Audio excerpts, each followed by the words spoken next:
Ya siendo casi ya las 6 de la tarde, vamos a dar inicio pues a la conferencia programada para el día de hoy. Muy buenas tardes con todos, al público en general, docentes y alumnos, ¿no? De la Facultad de Química e Ingeniería Química.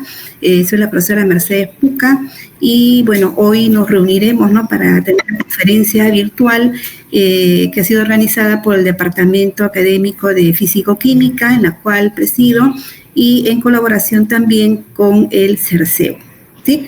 El tema que se desarrollará, ¿no?, el día de hoy es sobre técnicas de rayos X para el estudio de emulsiones, geles y películas, ¿no?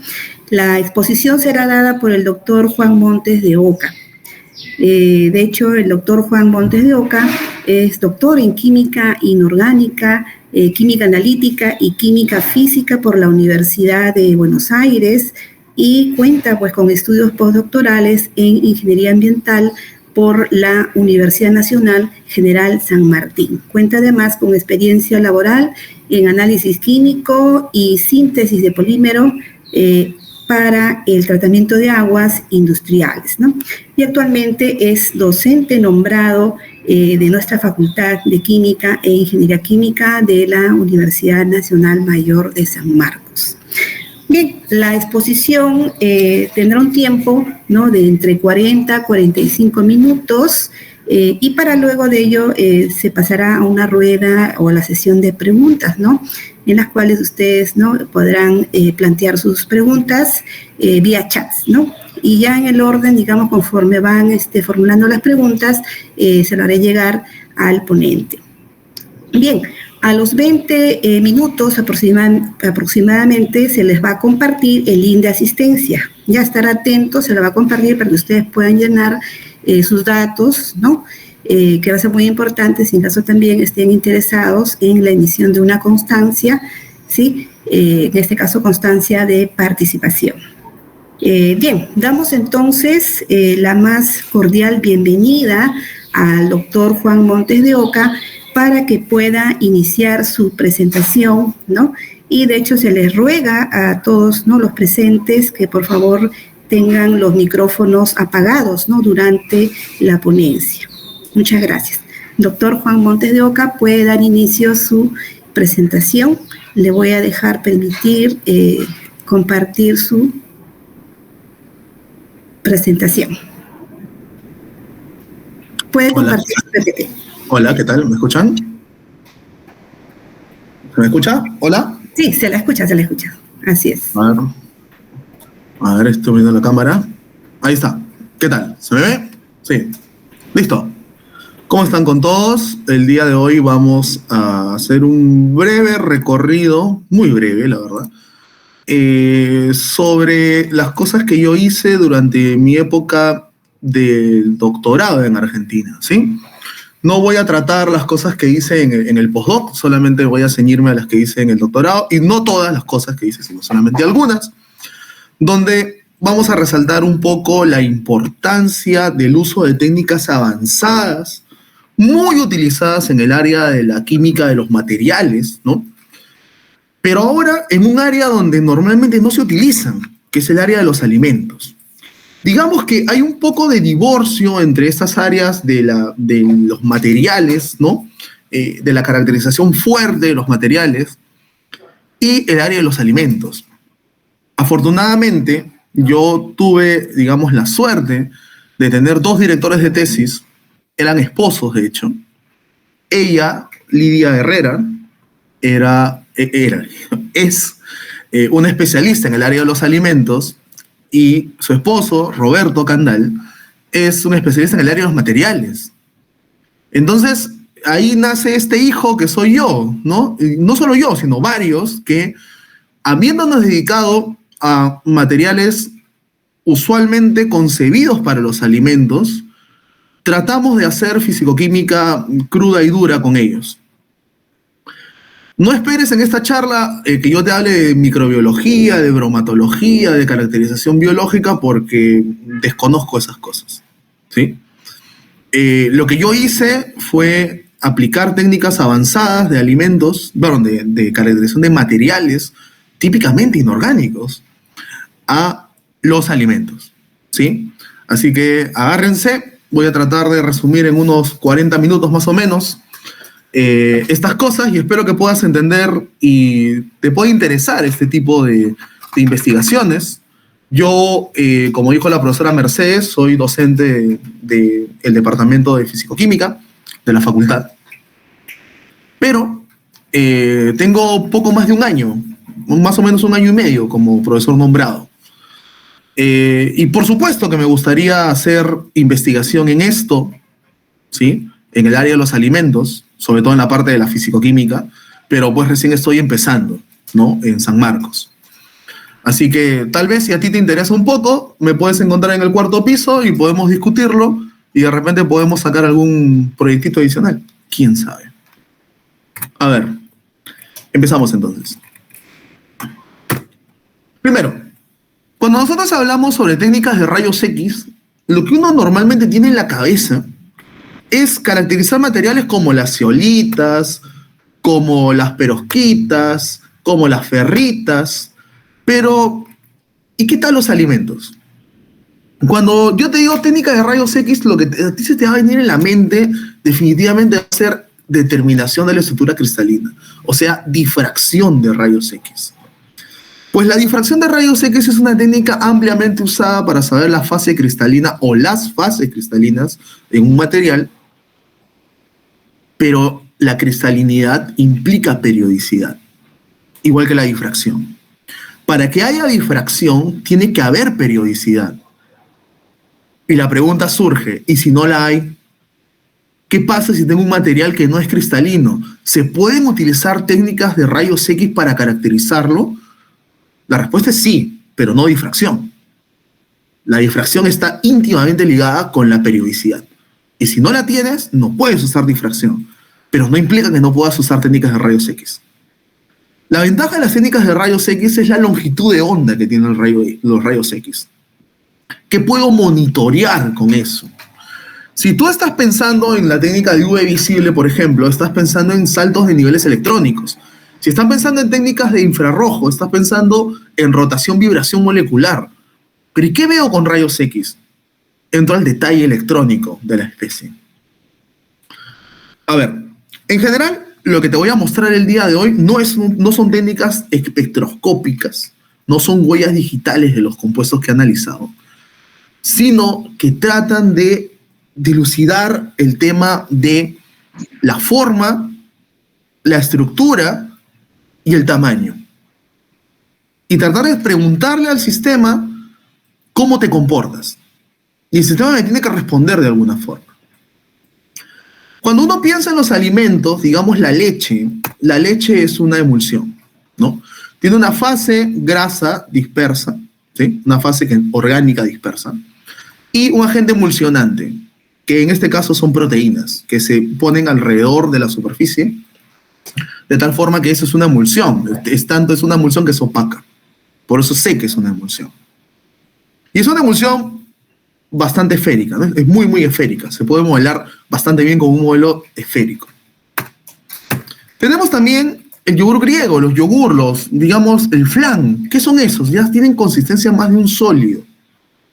Pero no son un sólido como tal, sino son materiales de tipo viscoelásticos. Tienen módulos G', que es el que me da el comportamiento más como sólido, y tienen módulo G segunda, que me da el comportamiento más como líquido. Cuando ocurre la reversión de fases, cuando el material está más líquido, el G segunda es mayor que el G'. Cuando ocurre la gelificación, hay una reversión y el G' pasa a ser mayor que el G segunda.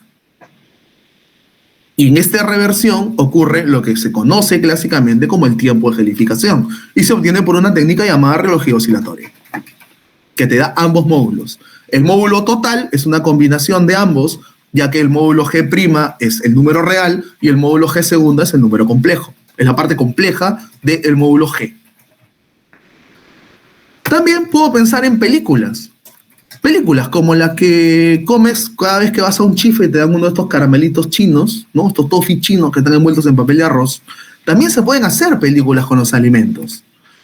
Ahora, ¿qué se caracterizan con esto? Bueno, se ve la distribución de gotas de aceite, si tuviera una fase heterogénea, se ve la distribución de la proteína, se ve si hay huecos, si no hay huecos, si permea, no permea. Pero, ¿puedo aplicar técnicas de rayos X a esto? Entonces te voy a explicar un poco la comparación de qué obtengo por técnicas clásicas, técnicas ya conocidas, técnicas muy usadas, versus las técnicas que se pueden utilizar con rayos X y qué información adicional me pueden traer. Sobre todo, ¿qué ventaja me va a traer esto? Te voy a explicar, por ejemplo, cómo preparé mis emulsiones. Las emulsiones se clasifican en emulsiones convencionales y en nanoemulsiones de acuerdo al tamaño de las gotas que están dispersas. Si estamos hablando de tamaños mayores a los 100 nanómetros, estamos hablando entonces de una emulsión convencional, y si hablamos de menores a 100, estamos hablando de una nanoemulsión. Para preparar una emulsión convencional se suele hacer por un método de 2 etapas. Tengo una fase acuosa que contiene al surfactante, en mi caso eran proteínas de leche llamada caseinato de sodio, y una fase orgánica, que en mi caso era aceite de girasol. Se hace pasar por una especie de... ¿Conocen lo que es una mini pimer con la que se hace mayonesa? ¿No? Como una batidora de mano, pero de muy altas revoluciones y de revoluciones controladas. Básicamente eso es un Ultra Turrax. Lo que obtienes es una emulsión con gotas muy grandes, son gotas del orden de las micras o más de las micras, para luego pasar a un método de alta energía en el cual tú le pasas un pulso sónico, le pones una punta ultrasónica, y esta punta ultrasónica lo que hace es producir cavitaciones que generan una onda de presión alrededor del sistema, y lo que hacen es golpear a las gotas y hacerlas cada vez más pequeñas. Si la proteína es lo suficientemente flexible, puede aguantar el cambio de curvatura y por lo tanto el cambio en el delta G de superficie, amoldándose a la nueva superficie, generando más superficie y produciendo gotas más pequeñas. Pero pequeñas del orden de las micras o las submicras. Más que eso no puede llegar con un método ultrasónico. Para poder prepararnos de emulsiones, lo que hicimos en esos trabajos era agarrar la fase orgánica, ya no estaba compuesta solo por aceite de girasol, sunflower oil, sino también por acetato de etilo.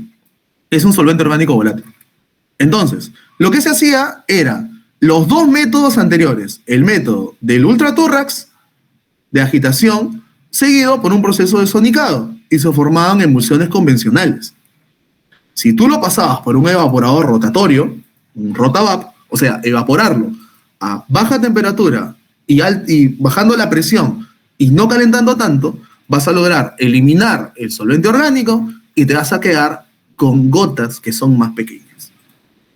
Más o menos estamos hablando de que la cantidad de solvente orgánico era como del 85%, así que tienes una reducción del 85% del volumen de esa gota.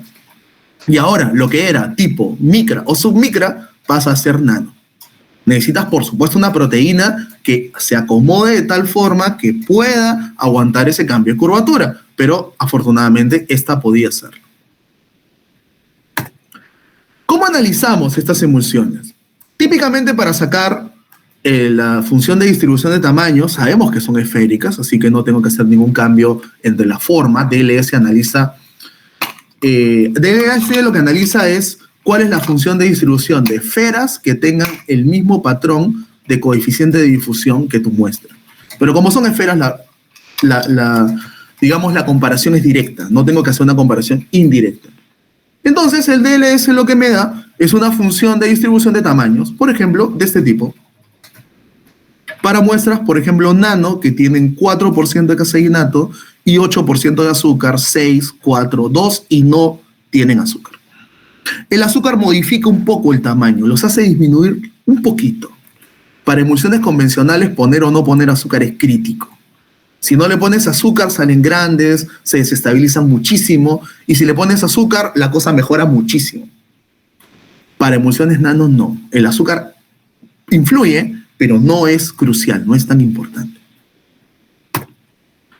¿Qué es lo que me suministra como información? Bueno, ¿Qué es una emulsión en general, o de este tipo? Bueno, son gotitas de aceite, tenía aceite de girasol, la proteína tendría que estar recubriendo a la gota para poder estabilizarla y debería tener un exceso de proteína libre dando vueltas por ahí en la solución. ¿Qué medí yo con DLS? Con DLS medí todo. DLS no puede separar contribuciones. Lo que medí es medir todo. Es más, DLS no mide el radio como tal o el diámetro como tal.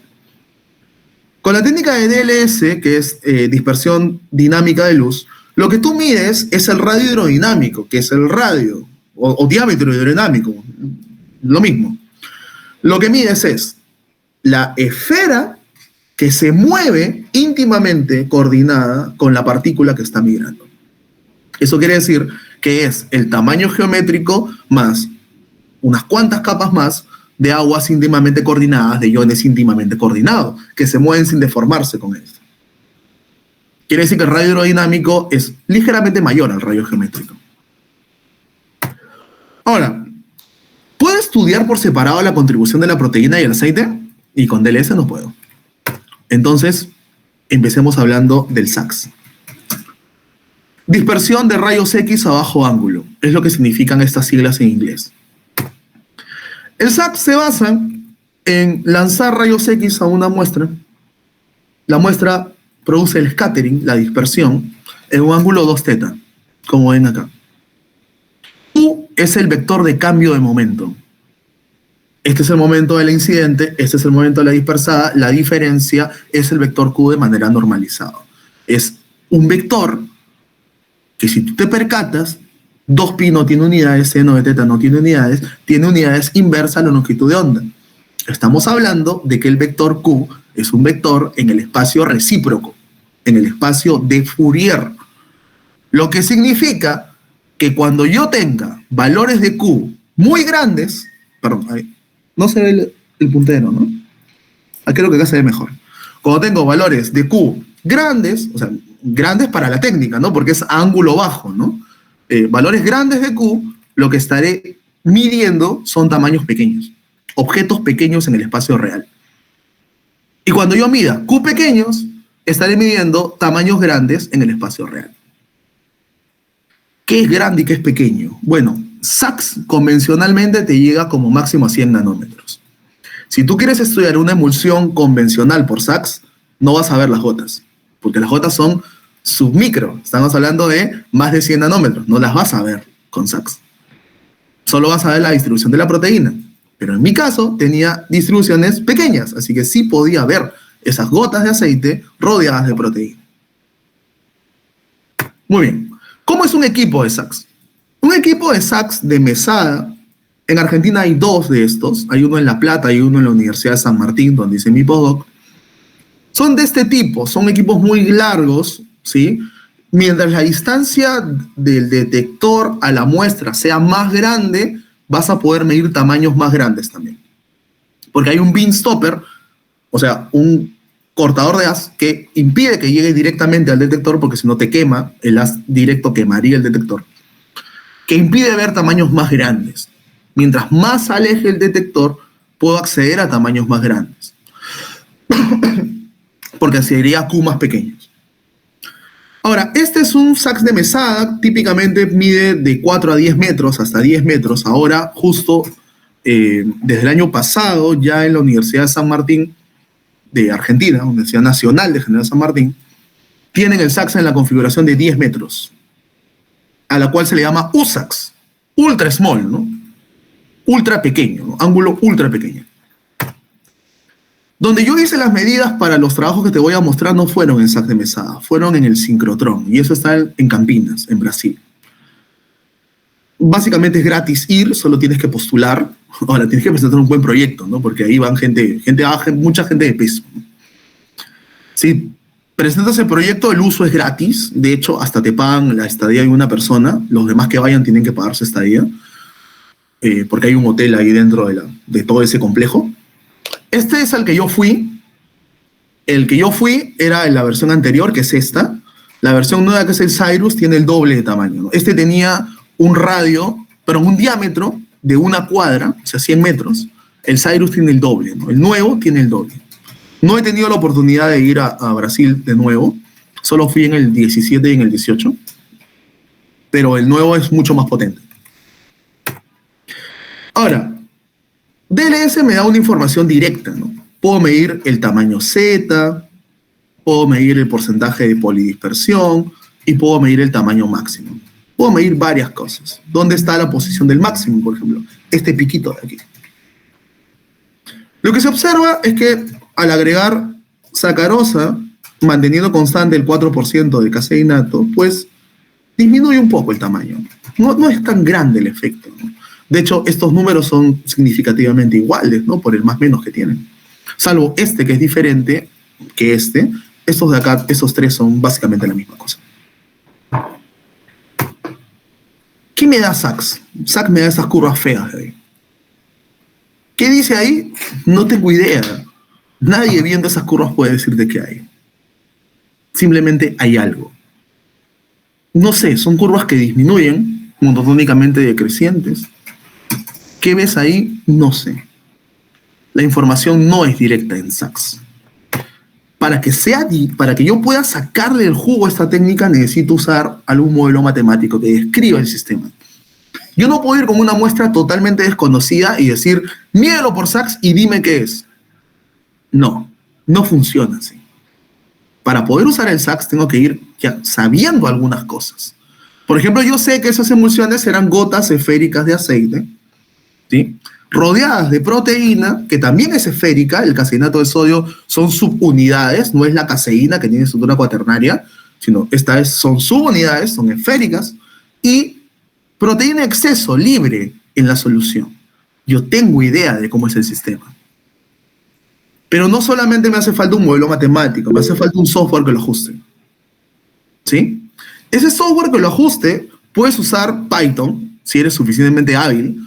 Puedes usar Python, puedes usar MATLAB. Yo, que no soy tan hábil en eso, utilicé un software gratis que puedes descargar directamente, que se llama SASFit. También hay otro que se llama SASView, pero este SASFit es suficientemente potente como para poder describir estos sistemas. Y lo bueno de este programa es que me permite poner diferentes contribuciones para las muestras. O sea, puedo poner contribución de la gota de aceite, contribución de la proteína absorbida, contribución de la proteína libre, contribución del fondo. Y es mucho más fácil modelar así. Entonces, yo utilicé para las emulsiones un modelo no geométrico, sino básicamente descriptivo, que se llama el modelo de Guinier-Porot. Hay un paper de Hamoda que describe este modelo. Es un modelo que toma una zona de Guinier para valores de Q pequeños, menores que un valor crítico, y una zona de Porot en la zona de valores más grandes. Para valores pequeños, en general para todas las curvas, todas las curvas que no sean estructuradas, se cumple la ley de Guinier para valores pequeños de Q, y para valores grandes de Q se calcula la zona de Porot. La zona de Guinier me da cuenta de los radios de giro de las partículas que tengo dando vueltas, y la zona de Porot tiene más en cuenta la parte de la interacción superficial. Toma más en cuenta las superficies de contacto. Si tú usas el modelo y lo comparas con una curva experimental, ese es el resultado, ¿sí? Los puntos rojos son los datos experimentales y la línea negra es la curva simulada. Como puedes ver, es un muy buen ajuste de la curva. O sea que este modelo funciona muy bien. Ahora, que el modelo ajuste no significa que esto tenga sentido físico. No porque es un sistema ajuste vas a decir está bien.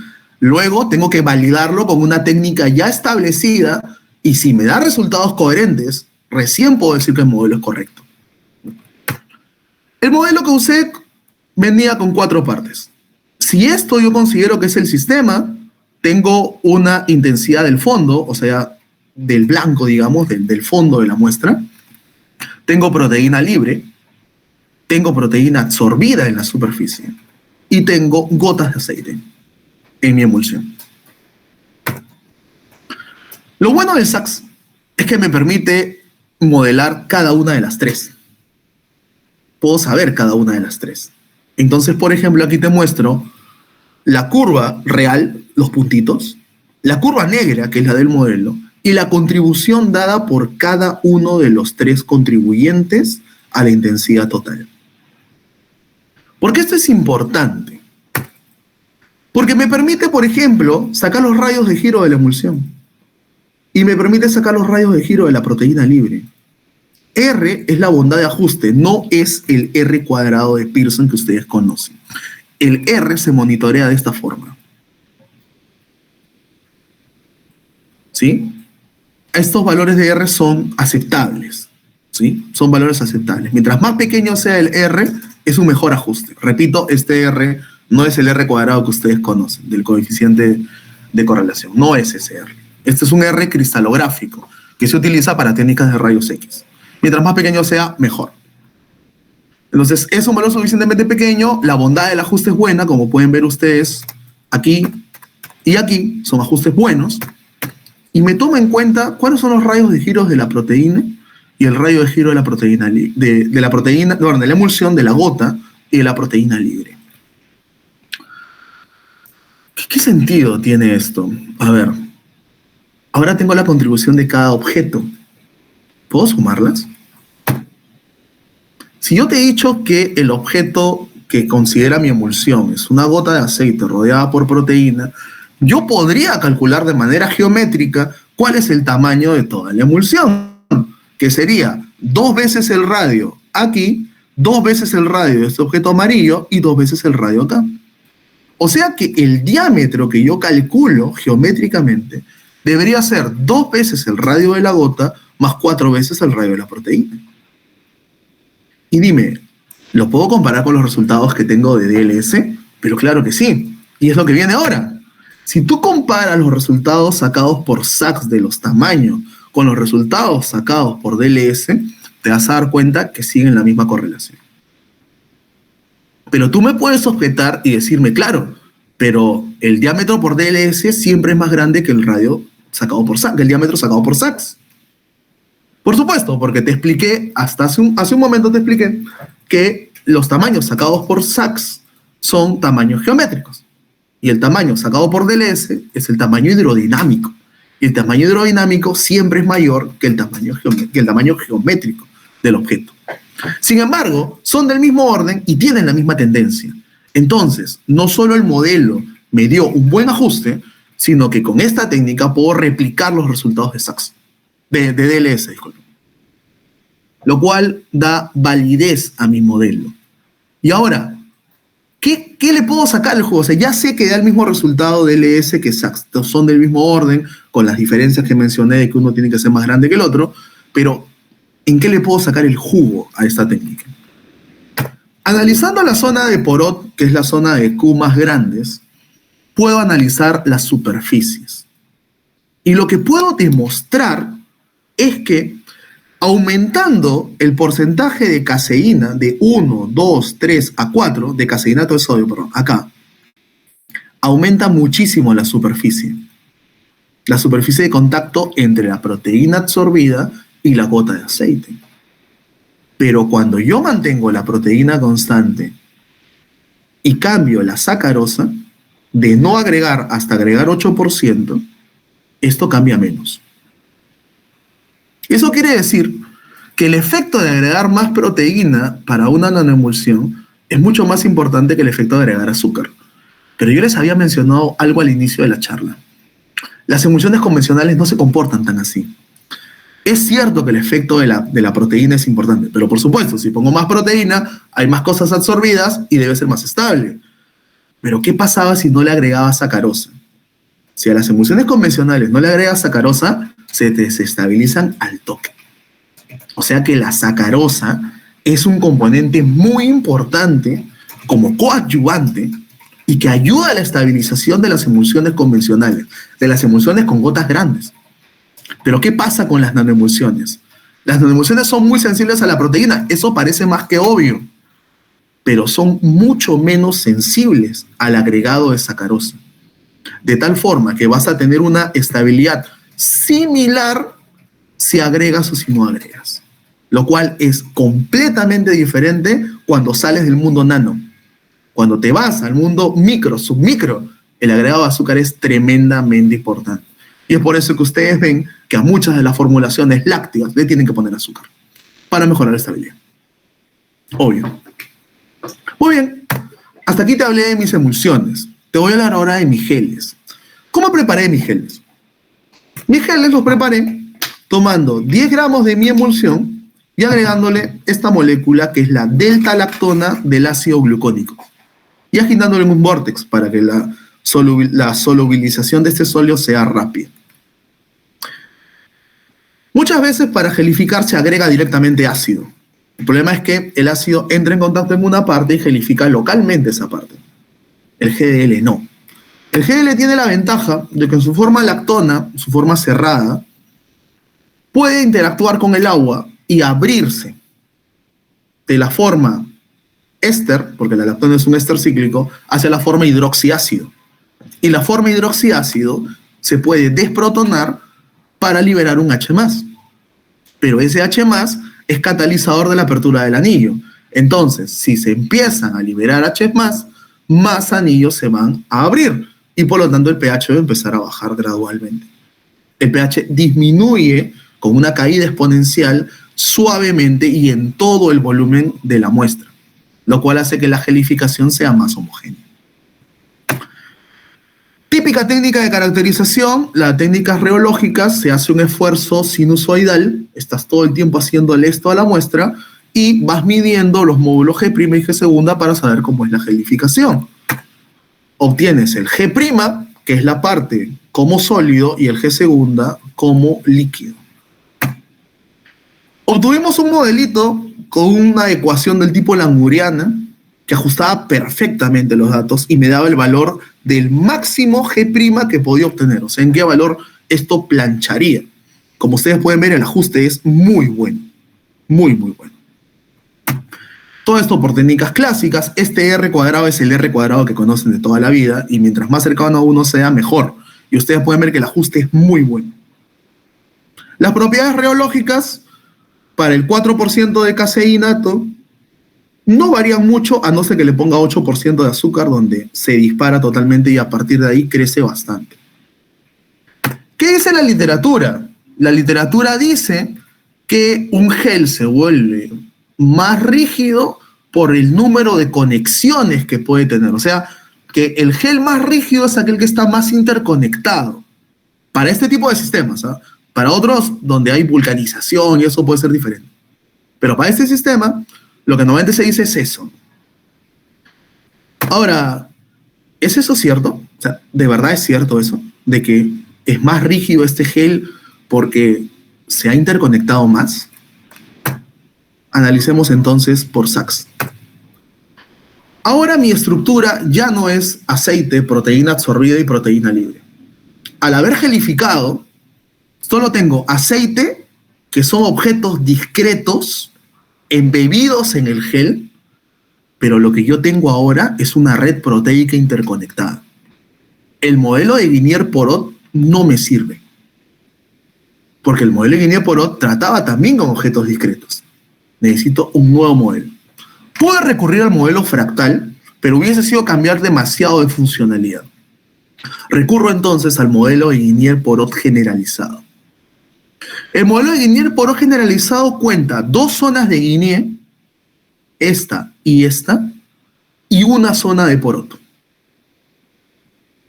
con 2 valores críticos donde ocurren los cambios de funcionalidad. Y esos valores críticos se calculan aplicando esta fórmula, ¿no? Es donde estas 2 funciones son iguales y donde estas funciones son iguales. Este modelo, si bien no es el modelo fractal, pero tiene una cierta correspondencia. En SAC, si tienes una caída, 2 caídas y 3 caídas, está frente a un fractal. Y es lo que se ve en este tipo de sistemas. Entonces, si estoy frente a un fractal, yo puedo sacar la dimensión fractal, que me va a dar idea de las conexiones, es como decir cuántas ramas tiene un árbol, y puedo sacar también los bloques de construcción. O sea, de qué tamaño son las ramas, cuántas ramas hay y qué tamaño son.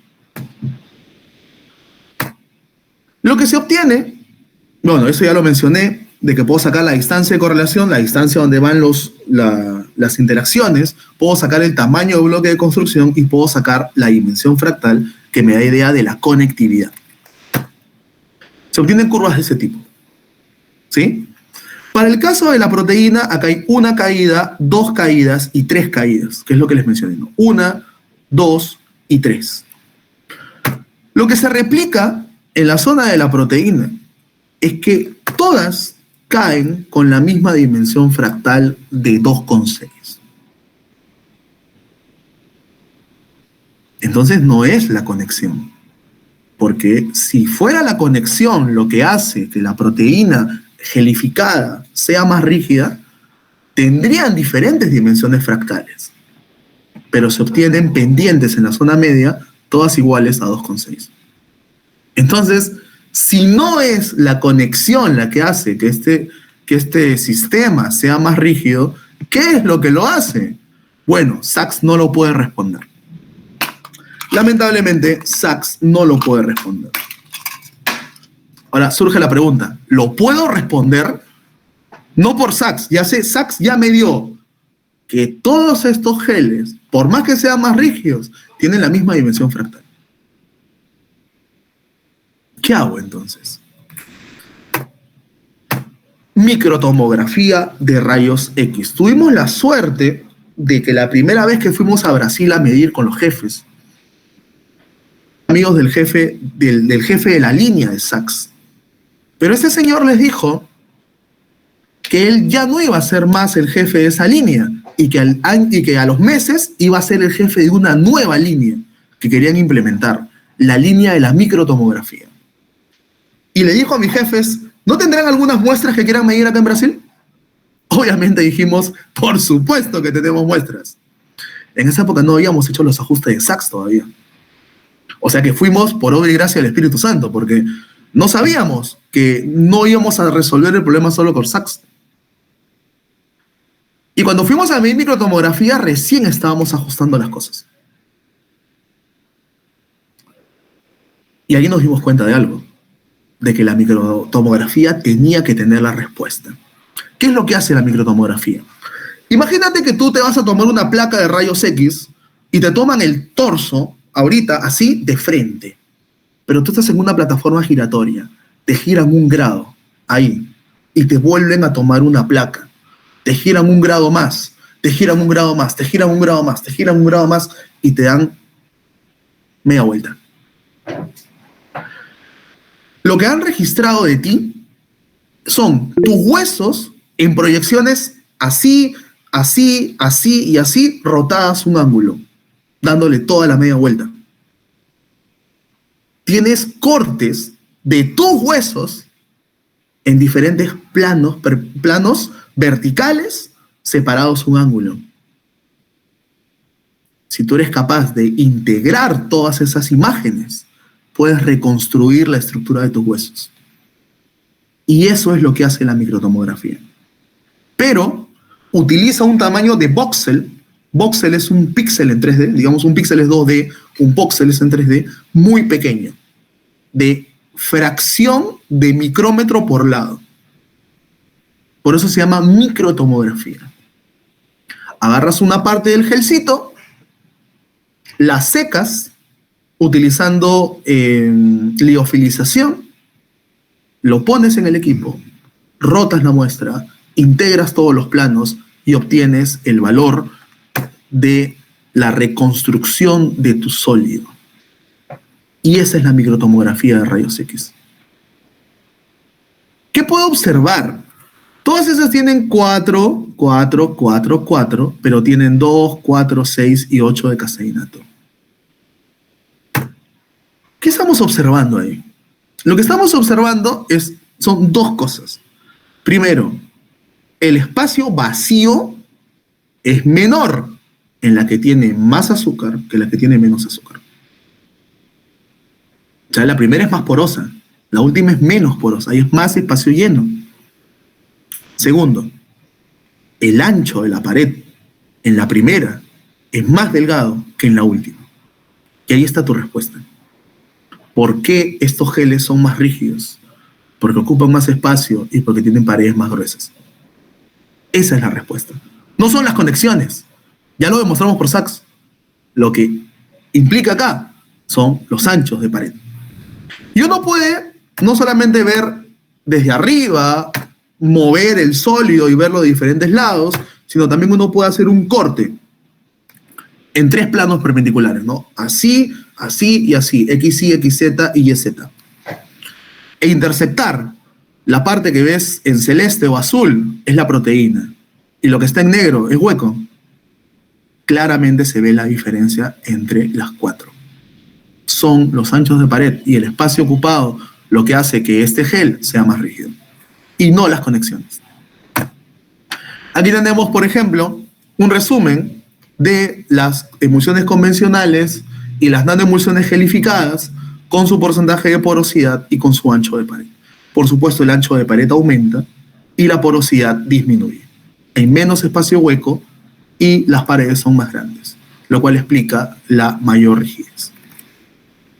Por último, te voy a contar sobre las películas que preparé. Agarré estas emulsiones o estos geles, los puse sobre platos plásticos. Lo hice por casteo, tiré un poquito, 10 gramos de muestra, los puse a secar a 40 grados hasta el día siguiente y en algunos casos incorporé dióxido de titanio. Dice con dióxido de titanio, sin dióxido de titanio. Dióxido de titanio comprado comercialmente, ¿no? Dióxido de titanio P25, utilizado como refuerzo. Uno puede ver por SEM, sin dióxido de titanio, se ve de esta forma, con dióxido de titanio. Estos puntos son el dióxido de titanio. El dióxido de titanio no está como P25 o 25 nanómetros, sino que por las condiciones de síntesis están como aglomerados de 100, un poco más tal vez. Entonces no es tan micro, es medio submicro el dióxido de titanio, ¿sí? Porque están medio aglomerados. Eso tiene su ventaja porque tan nano no se puede poner en una formulación, pero tipo micro sí se puede, no hay ningún problema. El estudio clásico se basa, pues, en utilizar, por ejemplo, SEM para ver cómo es la homogeneidad de la superficie, ¿no? El SEM en vista superior te da la homogeneidad de la superficie. Si hago criofractura me puede dar la distribución en el eje Z del dióxido de titanio. Microscopía confocal, donde yo tiño las gotas o tiño la proteína. En rojo pueden ver la tinción de las gotas con el Nile Red y en morado pueden ver la tinción de la proteína, por ejemplo, utilizando rodamina B. Puedo hacer FTR para ver los grupos funcionales, si hay mucha agua, si hay poca agua, si hay aceite. Si hay aceite lo voy a ver con el grupo carbonilo en 1700 y algo, si no lo hay, no lo voy a ver, etcétera, etcétera. Por ejemplo, estas que son soluciones no tienen este pico. Las que son emulsiones tienen el pico. Esto es característico del aceite, perfecto. Estudios clásicos, lo que todos sabemos aquí. ¿Y puedo usar Sachs? No sé, si yo le apunto con el Sachs a un lado, estoy viendo solo un pequeñito punto de mi película. Entonces es una zona muy limitada, no me da idea de la distribución, de la homogeneidad o heterogeneidad de la muestra. ¿O sí? Claro, si yo me voy a Brasil a medir, no me da. Pero si me voy a Italia, o mando mis muestras a Bari, Italia, sí lo puedo hacer. Porque en Italia tienen microscopía Sachs. Es un Sachs, como el que mostré de Mesada, donde hay un riel que lo que hace es detector y fuente fijas y la muestra se mueve así. Mapea punto por punto de la muestra. Moviéndose de manera micrométrica, mapea punto por punto de la muestra y le toma un Sachs a cada uno de esos puntos. Y si registra eso, tengo idea 2D de la distribución. Pero como Sachs solo mide hasta 100 nanómetros, solo puedo tener en cuenta no la microestructura, sino la nanoestructura de la muestra. Y puedo ver nanoheterogeneidades. Por ejemplo, acá tenemos algunos perfiles de Sachs tomados y lo que tú puedes ver es un código de colores. Las muestras con nanoemulsiones tienen una... Esta parte en azul es lo que está afuera, ¿no? El corte. Esto es espacio vacío. Esta es la muestra en rojo. Lo que tú puedes ver para la intensidad, para la transmisión y para el cociente es que las muestras nano son mucho más homogéneas que las muestras con emisión convencional. Lo cual tiene sentido. Las gotas son más estables conforme sean más pequeñas que conforme son más grandes, estabilizadas por movimiento browniano. De hecho, las gotas pequeñas no crecen y las gotas grandes, cuando se van secando, empiezan a crecer por desestabilización. Y eso solo lo puedo ver con esta técnica. ¿Qué trabajos publiqué con estos temas? Este de las emulsiones convencionales, este sobre procesos de floculación utilizando procesos de Sachs, este, que es mi trabajo estrella, tiene 138 citas y subiendo, ya tiene algunos añitos ese trabajo, pero sigue subiendo en citas. Este, que habla sobre las propiedades coloidales de las nanoemulsiones. Este de aquí, que habla sobre los procesos de gelificación por técnicas convencionales. Este, que habla sobre todo el aparato del Sachs y todo el apartado matemático que pusimos para poder resolver estas incógnitas que les planteé el día de hoy. Y este, que habla sobre películas de dióxido de titanio con caseinato de sodio. También te puedo mostrar uno que habla sobre proteína, pero de suero de leche, concentrado de suero de leche. Ya no usamos caseinato, sino suero, ya no usamos aceite de girasol, sino aceite de maíz. Esto con respecto a los alimentos. ¿Qué más he hecho en esta vida? Acá tengo un trabajo que es full Sachs, pero de grasas, para ver polimorfismo de grasas. Con difracción de rayos X y con Sachs puedes analizar polimorfismo de grasas. Y estos son trabajos ya de cuando volví a Perú. Este trabajo, por ejemplo, es de eliminación de Escherichia coli utilizando ferrita de cobalto. Este de aquí también es sobre dióxido de titanio recubierto con ferrita de cobalto. Este de aquí es un trabajo sobre biopolímeros con estos dos investigadores, con Ronnie y con Brian. Fue que ganamos un proyecto de 350.000 soles para producir una planta piloto para extraer alginato de las algas del sur de Perú. Un proyecto que ya está en verde, lo completamos y lo cerramos. Este trabajo, presentado con la gente de la Universidad de Lima, donde también soy docente, para poder hacer la degradación de la histamina utilizando este material compuesto por procesos fotoelectrocatalíticos. Este, que trata sobre una partícula magnética recubierta con dióxido de silicio para protegerla y decorada con dióxido de titanio como un fotocatalizador bastante estable y con remoción magnética. Y este, que fue presentado en la revista Revista Colombiana de Química, donde presentamos un proyecto del 2021, creo que es este fue en plena pandemia, pero recién lo pudimos publicar, donde hablábamos sobre la utilización de materiales fotocatalíticos y también con quitosano para poder descontaminar aguas con bacterias y eliminar colorantes. No puedo cerrar una charla sobre alimentos sin mostrarles las bestialidades de comidas que tenía allá en Argentina. Todas son en el mismo restaurante, mi restaurante favorito, de hecho. Esto que ven acá es una milanesa. Es tan ancha como mis hombros. Y esto es un filete brontosaurio, claramente. Tampoco puedo cerrar una charla de alimentos sin poner una de mis frases favoritas. No hay amor más sincero que el amor a la comida. La belleza se acaba, pero el hambre no. Y eso es todo, amigos. Muchas gracias.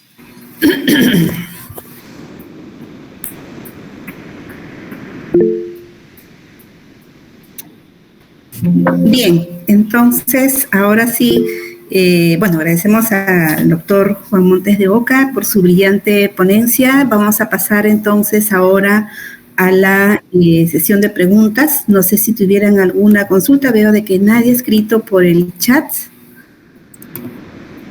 Vamos. ¿Alguien dispare a matar? Estoy preparado. Puede levantar su manito y formular la pregunta, ¿no? La pregunta debe ser bien clara. A ver, ¿alguien se anima?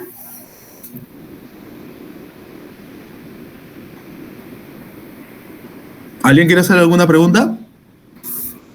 Con gusto los atenderé. A ver. Bueno, en vista de que no hay preguntas, bueno, de mi parte sí, bueno, muy interesante. Te felicito, Juan, por todo el aporte a la ciencia y bueno, así es, ¿no? Bueno, en este caso siempre estamos nosotros cumpliendo una función como docente y a la vez también como investigadores, ¿no?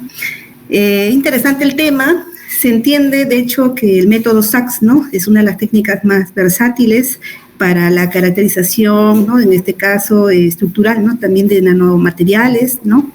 Y también esto de que trabaja no solamente en geles, sino también en sólidos, en dispersiones líquidas, en polvo, ¿no? Muy interesante lo que has mencionado sobre los geles y el uso, pues, del SACS y también comparaciones que has hecho con el DLS, ¿no? De hecho, he visto que has reportado los diámetros están como en Z, ¿no?, que sería más como un diámetro estadístico. Mi pregunta quizás ahí iba en el sentido de que existen otros equipos como el microscopio electrónico de transmisión, por ejemplo, en las cuales nosotros podemos visualizar, ¿no?, en sí los diámetros de partícula, y estos generalmente lo expresamos como diámetro de partícula en número, ¿no?, en promedio, en número, ¿no? Uh-huh. Igual también evaluamos la polidispersidad, ¿no? En base a las imágenes, con ImageG podemos nosotros también encontrar la distribución de tamaño de partículas. Uh-huh. Mi pregunta acá, como has trabajado con nanoemulsiones, las polidispersidades, ¿en qué valores han estado, no? Y quizás el equipo, digamos, trabaje bien todo, has trabajado en nanoemulsiones. ¿También se pueden trabajar en microemulsiones? Me imagino que sí, ¿no? ¿Has trabajado alguna vez en microemulsiones también? A ver, definamos lo que es una microemulsión. ¿Qué es para usted una microemulsión? ¿Una emulsión en tamaño de los micrones? Lo que pasa que en cuanto a las microemulsiones, por ejemplo, es cuando el tamaño, en este caso de las partículas, llegan hasta alcanzar 50 nanómetros, ¿no? Y cuando claro, ya por eso. Entonces, estamos hablando del mismo lenguaje. Estamos hablando del mismo lenguaje. Más de 100 nanómetros hablamos. Claro, pues, una microemulsión, ahí hay un tema, ¿no? Afortunadamente, el amigo McClemens tiene un paper sobre eso donde discute ese tema. La microemulsión es más pequeña que la nanoemulsión. Aunque no lo crean, es así, porque el término microemulsión se acuñó antes de que la palabra nano, o sea, estuviera de moda. Cuando la palabra nano entró de moda, que fue hace 30 años, 35 años, ya se había acuñado el término microemulsión para aquellas emulsiones termodinámicamente estables. Esa es la diferencia. Una microemulsión es una emulsión termodinámicamente estable, que se forma de manera espontánea. Puede ser por reversión de fases, puede ser por destrucción por cambios en el solvente, por cambios en el surfactante, por cambios térmicos. Hay muchas formas de hacer las microemulsiones. Ahora, una microemulsión, si cae en el orden de los 50 nanómetros o hasta los 50 SACS, perfectamente lo puede ver. No hay ningún problema. El tema es con las emulsiones convencionales, que superan los 100 nanómetros. Ese sí SACS no las ve. Lo único que puedes ver es la distribución del surfactante, que en este caso es la proteína. Por ejemplo, uno de los artículos que mencioné, el segundo artículo que mencioné, que era un trabajo de SACS fuerte, también de modelado, con respecto a las emulsiones convencionales, una de las conclusiones de ese trabajo es que SACS solo puede modelar la distribución de la proteína, más no de las gotas de aceite.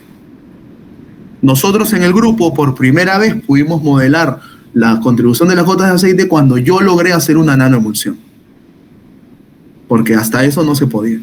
Ahora, las microemulsiones, como digo, sí se pueden medir por SACS. Claro que sí. Ahora, son otras técnicas las que hay que usar para microemulsiones. Son otros surfactantes los que hay que usar para microemulsiones. Y son emulsiones bastante espontáneas, ¿no? A veces tienes una emulsión y reviertes fase y ¡pum! El sistema colapsa y directamente se te forma la microemulsión, ¿no? No necesitas técnicas como ultrasonido o técnicas de altas revoluciones para poder obtenerla. Pero si la pregunta es si se puede, sí se puede. Claro, lo que sí, pues para poder ser altamente estables, pues radica en el uso de elevado, en este caso de tensioactivo, ¿no? Que se usa, ¿no? para estabilizar esas microemulsiones, ¿no? Sí, y uno que tenga a veces más colas o que pueda revertir fases más fácil, ¿no? Por ejemplo, algo como el AOT, algo así, ¿no? De hecho, las microemulsiones son tan estables que tienen diagramas de fases. Uno puede encontrar los diagramas de fases de las microemulsiones y pueden formar formas muy, muy particulares, ¿no? Cilíndricas, no son necesariamente esféricas, ¿no? Como en mi caso. Ok. También he visto respecto a lo de los geles que estaba mencionando, ¿no? Y también podías tener la posibilidad de evaluar lo que es la porosidad, ¿no? Mi pregunta era de que, como hiciste también otros equipos, como es el porosímetro de AutoSor, ¿has comparado, haciendo también mediciones usando esos otros equipos para medir lo que es porosidad, área superficial, ¿no? Para saber si ha sido un microporoso, mesoporoso, macroporoso, o sea, diferenciar o ver si ha habido histéresis, ¿no? En cuanto a las curvas de absorción, desorción. ¿Ha habido ese estudio complementario o solamente te basaste en el SACS, no? No, lo que pasa es que eso que menciona es para materiales que van a ir a la absorción. Mi material, el gel, tiene líquido. No puedo usarlo para absorbente, podría usarlo como absorbente, porque es un gel, es un flan, parece ser un flan. Un flan no lo puedo meter a un porosímetro, porque tiene que estar perfectamente seco. Para hacer BET, tengo que haberlo primero calentado, haber visto en el TGA dónde es que es estable y calentarlo a esa temperatura. Y una materia orgánica no la puedo hacer así. Estas cosas no, mataría la proteína, eliminaría el agua, todo. No se puede analizar por esas técnicas. De hecho, ni siquiera es el objetivo. El único objetivo, digamos, el término porosidad que te da el microtomógrafo es fracción de espacio vacío.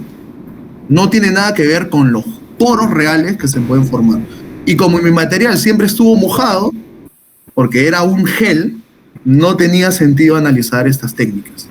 Pero si yo hubiese tenido un carbón, obviamente que sí hubiese tenido que usarlo. Pero para materiales como el mío, no tiene sentido llevarlo a esa técnica. Si yo tuve que liofilizar, es porque la diferencia de contraste óptico frente a los rayos X del agua y de la proteína son básicamente lo mismo, porque ambas tienen oxígeno. Como tiene carbono, oxígeno y nitrógeno, son básicamente igual. Entonces, un gel húmedo en un microtomógrafo no ve nada, porque no hay contraste significativo entre el agua y la proteína. Por eso tuvimos que secarlas.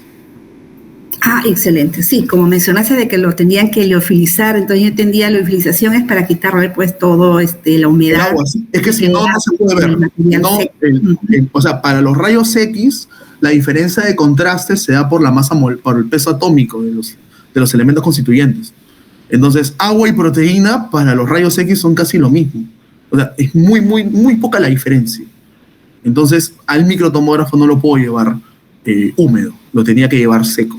Entonces, la técnica que mejor podía ser como frizar la estructura del gel, si yo lo caliento, genero burbujas y eso me expande el gel. La forma, digamos, más adecuada de que el gel seco y el gel húmedo sean parecidos es congelarlo, llevarlo a temperatura de nitrógeno líquido y evaporar el agua por sublimación. Y eso es liofilización, precisamente. Veo que en el chat dicen como que necesitan permiso, como que... a ver, ¿alguna otra pregunta? En todo caso, si tuvieran alguna.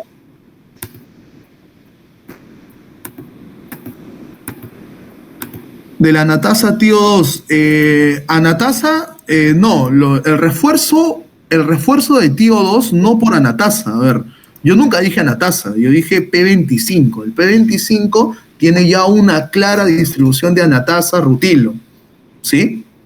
O sea, y eso ya está establecido, el P25 lo compramos, ¿ya? Lo que pasa es que mi tesis dio hasta ahí, refuerzos esféricos, ¿ya? Lo que hace el dióxido de titanio es poner una barrera física para mejorar las propiedades mecánicas de las cuales no he hablado el día de hoy, porque son técnicas clásicas, y mejorar la permeabilidad frente al vapor de agua. Si tú quieres envolver con estas películas un queso, tú no quieres que permee agua, porque si permea agua, se te pudre el queso. ¿Se entiende? Entonces, Poner el dióxido de titanio da una barrera adicional hacia la permeación de vapor de agua y mejora las propiedades mecánicas. Ahora, yo en mi postdoc empecé a trabajar con refuerzos ya no esféricos, sino de nanovarillas de dióxido de titanio. Pero no lo terminé porque me volví a Perú. Pero la tesis que siguió a la mía trata sobre eso. O sea, no es que, yo no lo hice, pero en el grupo sí lo hicieron. La siguiente tesis de la doctora Tatiana Hoyos, ahora ya doctora Tatiana Hoyos, cuando yo estaba, todavía ya estaba empezando, trató precisamente sobre eso. ¿Cuáles son los efectos en las propiedades mecánicas y de la nanoestructura cuando tú cambias un refuerzo de esférico a varilla? Pero repito, eso yo ya no lo hice. Uno no puede hacer todo, ¿no?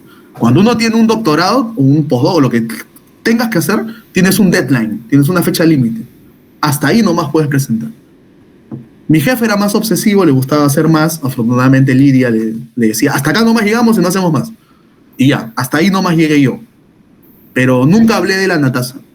Anatasa y rutilo es P25, tiene ambos y no lo usé como fotocatalizadora, solo lo usé como refuerzo. Porque algunas formulaciones, por ejemplo, de frugo, han tomado tan, suco, alguna de estas bebidas que cuando las dejas mucho rato asciendan una cosa blanquita ahí abajo.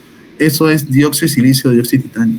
El queso crema tiene dióxido de titanio. El queso crema light. Porque a nadie comería un queso crema que no fuera opaco. Es por eso. ¿Alguien tiene alguna otra pregunta?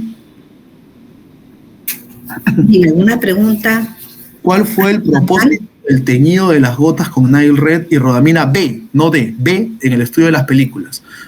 Es que el microscopio confocal, ¿ya? No es un microscopio común, ¿eh? Perdón si no lo mencioné. Tal vez en biología se los han dicho.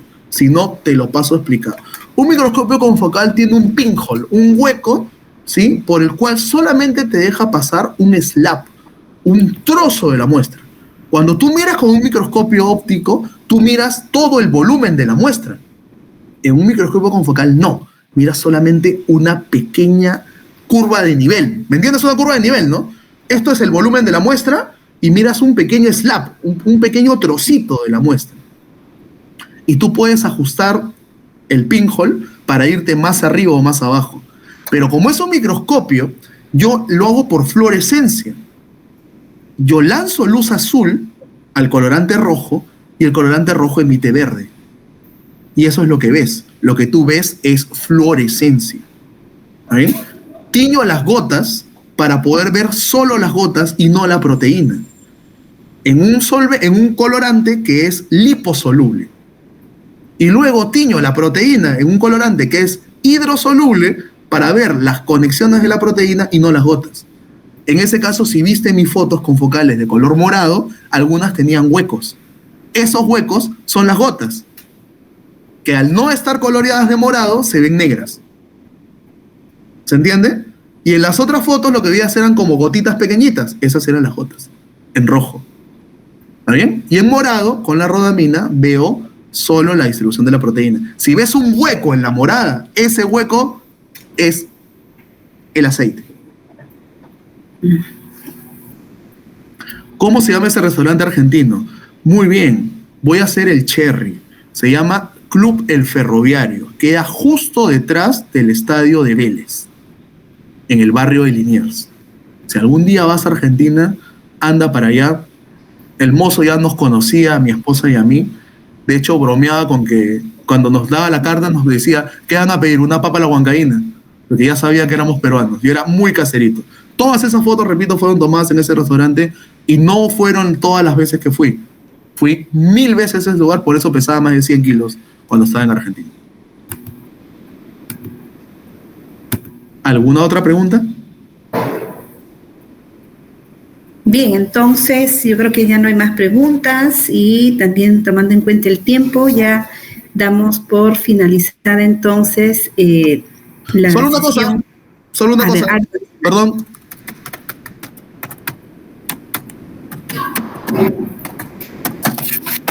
Solo para contratos, ¿sí?